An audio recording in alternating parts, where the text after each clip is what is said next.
Sensory bins are an awesome child's activity because they promote many different skills for a child's development. I'm going to highlight 8 different benefits of sensory bins. The first is improving a child's ability to use 2 hands to manipulate objects, or their bimanual skills. The second benefit is improving their fine motor skills, particularly with how they grab items, as well as increasing the strength of the little muscles in their hands. A third benefit is improving their eye-hand coordination. A fourth benefit is improving their visual perceptual skills, particularly with size discrimination and being able to identify an object that's partially occluded or hidden. A fifth benefit is improving their self-feeding skills, particularly with using a spoon and a fork. A sixth benefit is improving their cognitive and language skills. A seventh benefit is improving their self-regulation skills, which is their body's ability to achieve calmness and also increase attention.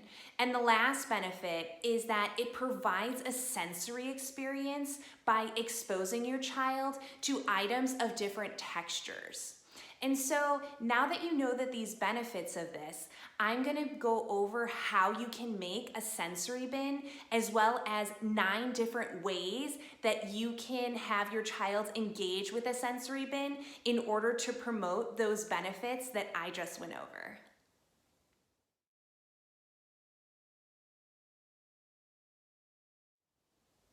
The first item that you'll need is a bin.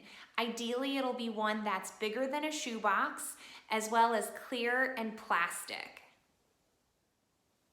The second thing you'll need is something to fill it with, and that could be dry rice, dry beans, dry noodles, water beads, sand, pom-pom, shredded paper, plastic beads or pellets. Ideally, something that you'll be able to fill the bin with at least about 1 inch. The third thing that you'll need is tools. So some examples include a spoon, a fork, a scooper, a shovel, a funnel, cups of varying sizes, a grabber, or even a scissor grabber. Optional items to include in the sensory bin include things such as small figurines, puzzle pieces, parts to a toy, like for example, the body parts to Mr. Potato Head, Play-Doh pieces, or coins.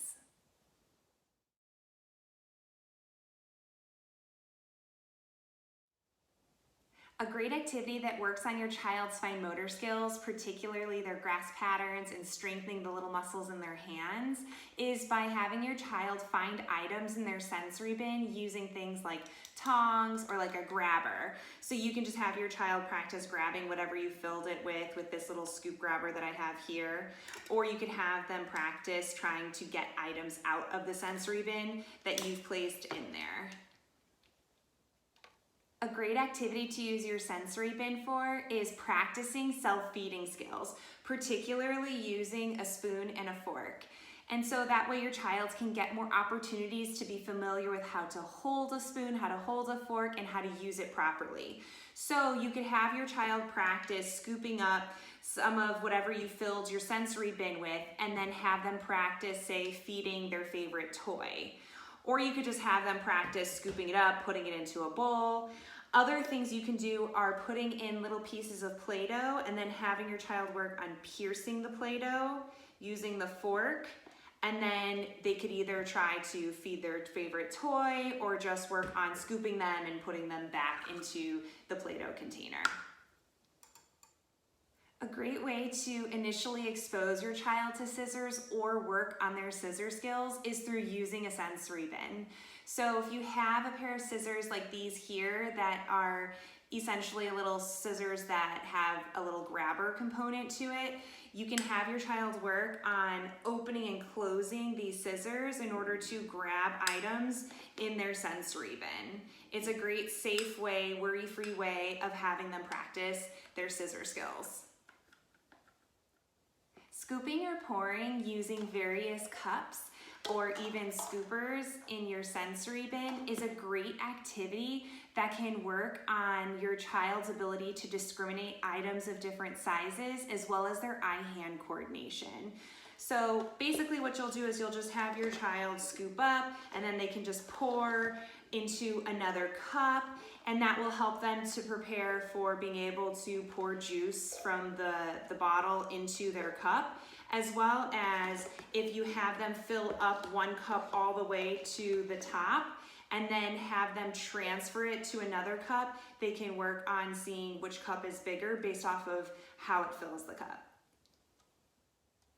Putting in all your various tools into the bin for your child to freely explore with is a great way for them to self-regulate their body, which will basically mean that they'll be able to achieve some calmness and increase attention. So while your child is, say, busy with scooping and pouring into another cup, you could read to your child if, for example, your child doesn't generally sit still for when you try to read books to them. Search and find is a great activity to use a sensory bin for to enhance your child's visual perceptual skills.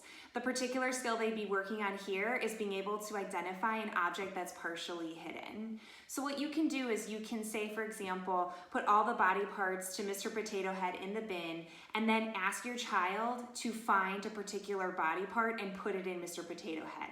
If you don't have a Mr. Potato Head, you can use things like pieces to their favorite form board puzzle or different figurines for their dollhouse or different figurines that they have that they like to play with.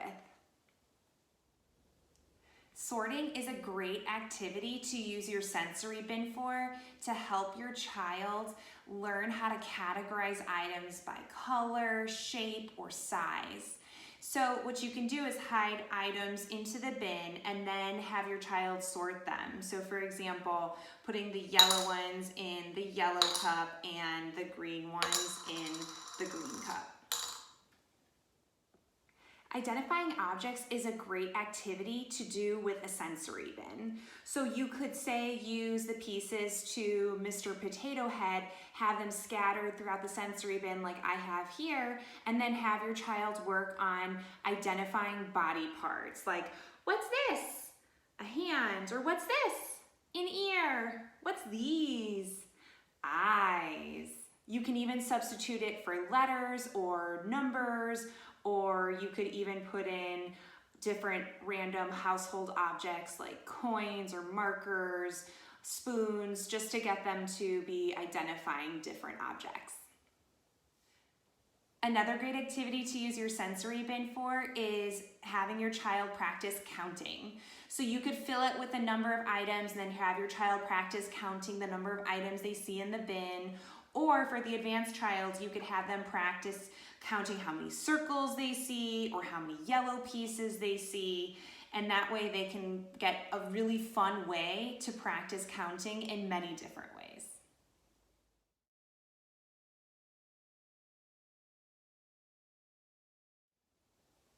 My first tip is to have your child sit in a contained space when they're playing with the sensory bin. So that would mean having them sit on a blanket or maybe in the bathtub or on the shower floor or perhaps inside one of those blown up kiddie pools, or even having them do it outside. And that way you can avoid any sort of mess or overflow without having a lot to clean up. My second tip is for you to always provide supervision when your child is playing with the sensory bin. And that's to avoid any unwanted messes as well as any hazards like them bringing something to their mouth that they shouldn't. Now your child will be ready to work on all those skills that are masked in a super fun activity. Thanks for watching my video.